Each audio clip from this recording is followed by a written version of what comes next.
Plan করে কোথাও ঘুরতে যাওয়া আর হুটহাট করে কোথাও বেরানো দুটোর মধ্যে কিন্তু বিশাল পার্থক্য। হ্যাঁ বলতে পারো আমার তো মনে হয় হুটহাট করে বেরানোতে বেশি মজা, আর প্ল্যান করে করলে না আমার তো মনে হয় কেমন একটা তর্স হয় না, ধৈর্য সামলায় না। তো যাই হোক, হুটহাট করে প্ল্যান হলো যে বরবাবুর শরীরটা কদিন ভালো নেই, তার দোকানের প্রচুর চাপ খাটনির জন্য মনে হলো যে কোথাও থেকে একটু ঘুরে আসুক। আমি বললাম চলো শ্বশুর শাশুড়ি মানে তোমার মা বাবা যখন বাড়িতে আছেন ওনাকেও নিয়ে চলো, ওনারা তো অনেকদিন কোথাও যায়নি। তো ভাবলাম ঘর থেকে তরকারি ভাত সব রান্না করে গিয়ে সেখানে খাবো, কেননা সেখানে হোটেলে কোথায় কি খাওয়া দাওয়া হবে, কখন যাব, কখন পৌঁছাবো, একটা চাপ থাকবে। ঘর থেকে তৈরি করা খাবার হলে এতটা চাপ থাকবে না, আর বেশ মজা হবে। তো ঘর থেকে এইসব জিনিস নিয়ে যাওয়া হ্যাপাটা কোথায়, যেহেতু নিজের পার্সোনাল গাড়ি ওই জন্য আর কোনো চাপ নেই। তাই খবর কাগজ, খাবার প্লেট, মাংস ছিল, ভাত ছিল আর জল বোতল ছিল, মোটামুটি সবটা রেডি করে নিয়ে গেছি। চলো তোমাদের এতদিন বরফি হওয়ার আগে পর্যন্ত বা বরফি হওয়ার পরেও আমি বা বরবাবু একসঙ্গে ঘুরেছি, কিন্তু এখন মনে হয় যে বরফি যাদের সঙ্গ পেলে একটু আনন্দ পাবে, একটু মস্তি পাবে। বিশেষ করে বরফিকে ধরে রাখা, বরফিকে সামলানোর জন্য বরফি তার ঠাম্মি বা আমার মামি ওদের কাছে বেশ একদম কমফোর্টেবল ফিল করে। তো ভাবলাম বরফিও আনন্দ পাবে আর ওনাদেরও ঘোরা হবে, আর ওনারাও বাইরের জগৎটা সম্পর্কে দেখবেন। আর আমরা তোমাদের সঙ্গে কথা বলতে বলতে পৌঁছে গেছি। আমরা কিন্তু বিশ্ববাংলা দিয়ে যাইনি, আমরা মেরিন ড্রাইভ দিয়ে দিয়েছি। আর মেরিন ড্রাইভ দিয়ে গেলে রাস্তাটা বেশ মানে ফাঁকা আর পরিষ্কার রাস্তা, ওখানে বড় গাড়ি ঢুকে না, জ্যাম হয় না। আর বরফি পথের মধ্যে ঘুমিয়েও গেছিলো, তো তাকে তুলে বললাম না যে বরফি মোটামুটি তার ঠাম্মির কাছে একদম আটোসাটো হয়ে বসে আছে। এমন দুজনের মিল, দুজনেই যেতে যেতে বমি করেছে। গাড়ির মধ্যে একটা ওডোনিল দিয়ে দিয়েছে, ব্যাস ওডোনিলের গন্ধে মাথাটা পুরো ধরে যাচ্ছে। আর বলতে বলতে পৌঁছেও গেছি। আর আমরা এই লোকেশনটা ঠিক করেছি বসে খাওয়ার জন্য। এখানে তো পিকনিকের কোনো ব্যাপার নেই, জাস্ট বসে খাওয়ার জন্য। বেশ সবুজ পরিবেশ, আমার তো কী ভালো লাগছে। আর বাতাস, গাড়ির মধ্যে বেশ গরম লাগছিল, কিন্তু এখানে কি বাতাস। আর ঘর থেকে সব কিছুটা নিয়ে গেছি বলে এতটা অসুবিধা হয়নি। ঘর থেকে সব কিছু নিয়ে গেছি বলে আর কোনো অসুবিধা হয়নি। খবর কাগজ, খাতা, প্লেট, রুমাল, ত্রিপল সবটা বেশ বসে আনন্দ করে খাওয়া দাওয়া হলো। এরপর আমাদের প্ল্যান ছিল যে খাওয়া দাওয়া করে এবার আমরা চলে যাব সমুদ্রের দিকে।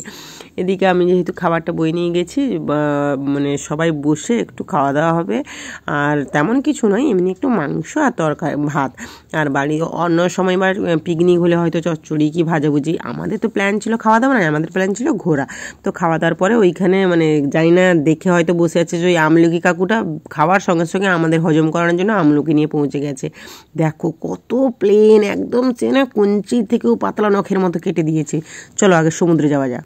চল আমরা পালিয়ে যাবো মামা, আমরা সমুদ্রে পালিয়ে যাবো। দিদা ঠাম্মি দিদা সেখানে থাক, বল তোমরা যাবে তো যাবে, আমরা পালিয়ে গেলাম। পালিয়ে ডিসেম্বর মাস শুরু হয়ে গেছে, আমাদের পিকনিক শুরু হয়েছে। আমাদের আজকে হচ্ছে ফ্যামিলি পিকনিক।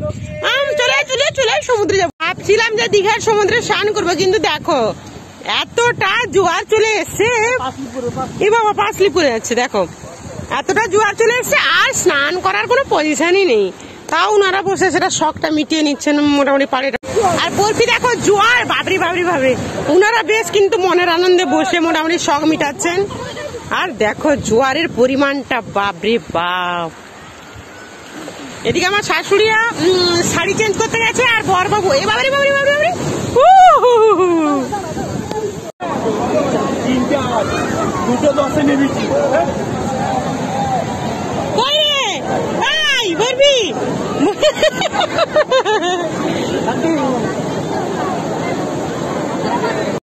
বাবু এটা বড় করে আসছে, উঠাও বড়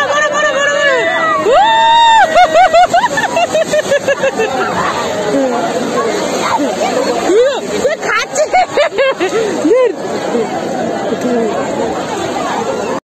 এই যে আমার শাশুড়ি এখন সমুদ্র উপভোগ করছেন। আর এখানে থাকবো না, এবার পালিয়ে যাবো, অমরাবতী পার্কে যাবো, একটু পার্কে ঘোরাবো। শ্বশুর শাশুড়িকে নিয়ে এসেছি যেহেতু, তারপরে শাশুড়ি যদিও নামবেন না বলেছিলেন, আমি বললাম না চলো শাড়িটা এনেছি যখন চলো একটু। না প্ল্যান ছিল যে সমুদ্রে স্নান হবে, কিন্তু এত জোয়ারের পরিমাণ কেউ নামতে পারলো না। চলো আমি বললাম কবে আসবে আবার তার ঠিক নেই, চলো ঘুরে নেওয়া আগে। তারপরে চলে গেলাম পার্কে। আর আমি বরফির যেহেতু কেউ সঙ্গ নেই তাই আমিও বসে পড়েছি। আমি খালি একটা কথা ভাবছি, দেখো সময় কত পাল্টায়, মানুষের ব্যবহার কত পরিবর্তন হয়, সব কিছু কেমন যেন পরিবর্তন হয়ে যাচ্ছে। তো আমি একদিকে বসে পড়েছি আর ওই দিকে ঘুরছে না শাশুড়ি, তার গায়ের জোর খাটিয়ে পারছেন না তবুও। আর আমি বরফিকে বললাম যে আমাদের 4 জন বসছি, একটা ক্যামেরা করে দাও তো, ব্যাস ফটো তোলার কথা বলে গান চালিয়ে দিয়েছে। আমিও সেই গানে পড়ে রিলস বানিয়ে দিয়েছি। আমি ছাড়বো না বাবা, রিলসের গান যেই চালাবে আমি মোটামুটি ছাড়তে নাড়া। তো টুকিটাকি তারপরে একটার পথের মধ্যে হয়েছে কি, ওই বরফি শাটারটা মানে বড়বাবু গেটটা গাড়ির গেটটা লাগাচ্ছিল, বরফি হাতটা দিতে গেছে, শ্বশুরমশাই তাকে ধরে নিয়েছে। দেখেছো শ্বশুরমশাইয়ের হাতের রক্তটা, মা গো আমার তো খুব কষ্ট লাগছিল। মানে শ্বশুরমশাইয়ের এত শক্ত হাতে এতটা চামড়া চলে গেছে, মানে বরফির হাতটা তো পুরোই চলে যেত, আঙুলগুলো বরফিরও হাতে লেগেছে। তো যাই হোক, মোটামুটি বড় বিপদ থেকে আমরা বেঁচে গেছি। রক্ত দেখে তো আমার গা শিউরে উঠছে। তো সন্ধ্যার দিকে সি বিচে পৌঁছে গেছি, আর ওইখানে বেশ ঠান্ডা ঠান্ডা বাতাস বইছে, ফটো টটো তোলা হলো। তারপরে চলে এসেছি গরম গরম চা। আর আমি ঘর থেকে বিস্কুটও নিয়ে গেছিলাম, কেন আমি আগের বাড়ি গেছিলাম, বিস্কুটের দাম বিশাল ছিল, একটা পিস 5 টাকা ছিল, আর আমাদের এখানে 5 টাকা প্যাকেট। তো মোটামুটি সেটাও